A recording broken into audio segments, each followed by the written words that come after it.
Army chief general Asim Munir का पेशावर का दौरा। जारी इंसदाद दहशतगर्दी की कार्रवाइयों के बारे में जामे ब्रीफिंग दी गई। वफाकी वजीर दाखिला मोहसिन नकवी और वजीर आला खैबर पख्तूनख्वा शरीक हुए। आर्मी चीफ का कहना है कि अपनी फोर्सेस पर फख्र है, जवानों के हौसले ने दुश्मन की कमर तोड़ दी। दहशतगर्दों की हमारी सरजमीन पर कोई जगह नहीं, आहनी हाथों से निपटा जाएगा। पाक अफवाज ने अंत तक मेहनत से दहशतगर्दों के अहम लीडरों का ताक़ुब करके उन्हें खत्म किया।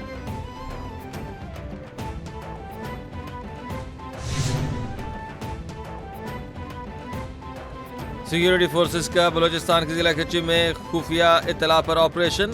फायरिंग के तबादले में 27 ख्वारिज दहशतगर्द हलाक। ऑपरेशन के दौरान दहशतगर्दों के मुतअद्दिद ठिकाने, असलहा, गोला बारूद की भारी खेप भी तबाह कर दी गई। ISPR के मुताबिक हलाक दहशतगर्द सिक्योरिटी फोर्सेस और मासूम शहरियों पर मुतअद्दिद हमलों में मुलव्विस थे।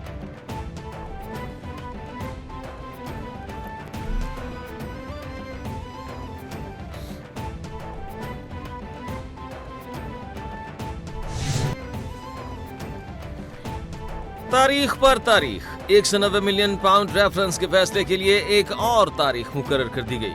गुज़श्ता रोज केस का फैसला मौखर किया गया। एहतसाब अदालत के जज नासिर जावेद जाना ने फैसला सुनाने की नई तारीख 17 जनवरी मुकर्रर कर दी। एहतसाब अदालत ने फैसला सुनाने के लिए 23 दिसंबर, फिर 6 जनवरी और बाद में 13 जनवरी की तारीख मुकर्रर की।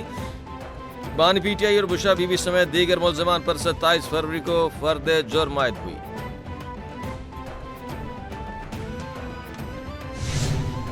एक बात का भरमला हम इजहार करते चले आ रहे हैं कि खान साहब ने कहा है अल-कादर ट्रस्ट का फैसला होना चाहिए।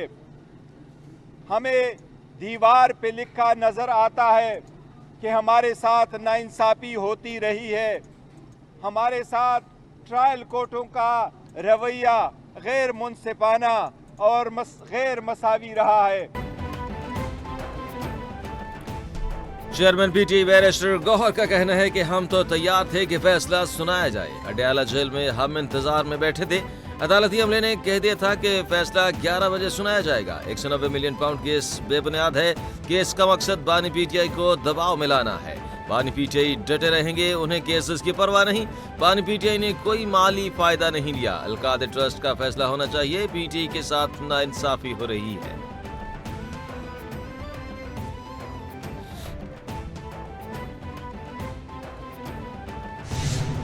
समझता नहीं कोई खुद को कसूरवार, समझता नहीं कोई खुद को, छिड़ी हुई है लड़ाई मुनाफिकीनों में। ऐसे नहीं होगा कि एक शख्स यहां से फर्दे वाहिद उठे और पूरे हाउस को डिक्टेट करे कि हाउस किस तरह चलना है। इस तरह हाउस नहीं चलेगा। ये जो डेथ टोल है अलेजिडली, ये डेथ टोल है या कोई पंखा है जो चल रहा है जिसमें कभी 1600 बंदे मर जाते हैं, कभी 1200 मर जाते हैं, कभी 400 मर जाते हैं, कभी 200 मर जाते हैं। आज मौसूफ 13 पे आके टिके हैं। ये आपको बताना चाहता हूं कि क्या इनके झूठ को मान लिया जाए कि आपस में बदस्तों गिरेबान हैं, एक दूसरे के गिरेबान पकड़े हुए हैं।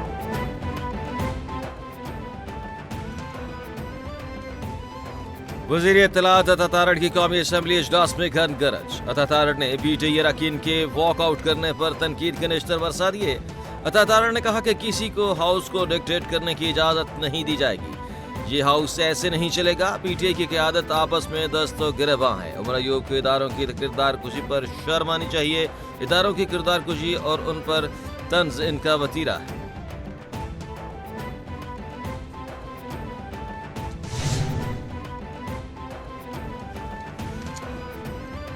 हुकूमत और PTI के मुज़ाकरात का मामला। स्पीकर कौमी असम्बली ने मुज़ाकराती कमेटियों का इजलास 16 जनवरी को सुबह 11 बजे तलब कर लिया। इजलास में 15 जनवरी को तलब किया गया, जिसे बाद में तब्दील करके 16 जनवरी कर दिया गया। 16 जनवरी को होने वाला इजलास पार्लियामेंट हाउस में इन कैमरा होगा। इजलास में PTI अपने तहरीरी मुतालबात पेश करेगी। इजलास की सदारत स्पीकर अयाज सादिक करेंगे।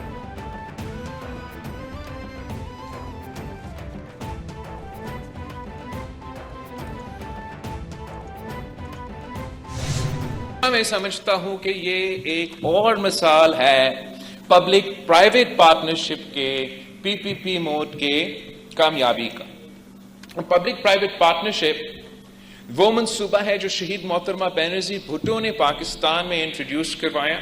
हमारा 1993 की इलेक्शन पीपल्स पार्टी के मंशूर में पब्लिक प्राइवेट पार्टनरशिप की कॉन्सेप्ट इंट्रोड्यूस करवाया गया।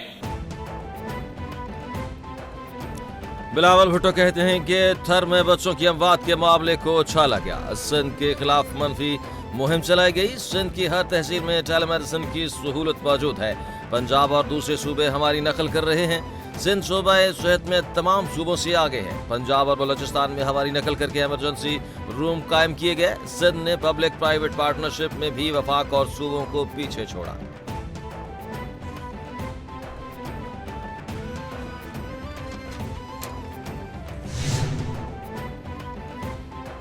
छब्बीसवीं आईनी तरमीम में पहला इंसानी हुकूक पर हमला हुआ। हमने 56 में से 34 शिकवों पर हुकूमत के दस्तबरदार किया। मदारिस की जंग और कामयाबी हुई। जंग अभी बाकी है, कुछ मरहला रहता है। सियासत में फितना फसाद नफरत लड़ाई चल रही है। हमारा ऐवान बहुत कमजोर है, इसलिए दुश्मन हम पर हावी है। ट्रंप इस्लाम का सबसे बड़ा दुश्मन है। उसके पास तासुब और तंग नजरी के सिवा कुछ नहीं। मौलाना फजलुर रहमान की मुल्तान में मीडिया टॉक।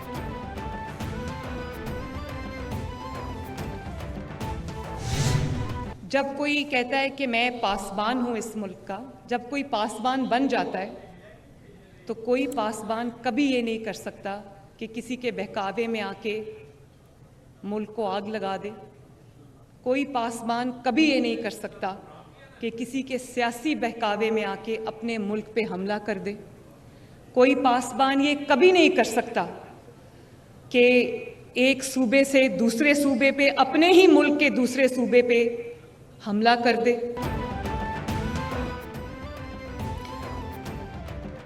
वज़ीर आला पंजाब मरियम नवाज ने कहा कि आग लगाने वाला पासबान नहीं हो सकता। कोई पासबान कभी ये नहीं कर सकता मेट्रो बस को आग लगा दे।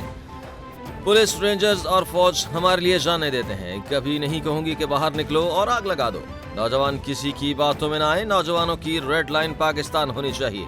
होनहार स्कॉलरशिप प्रोग्राम पाकिस्तान की तारीख का बड़ा प्रोग्राम है। सिर्फ वज़ीर आला नहीं बल्कि इन तालिब इल्मों की मां।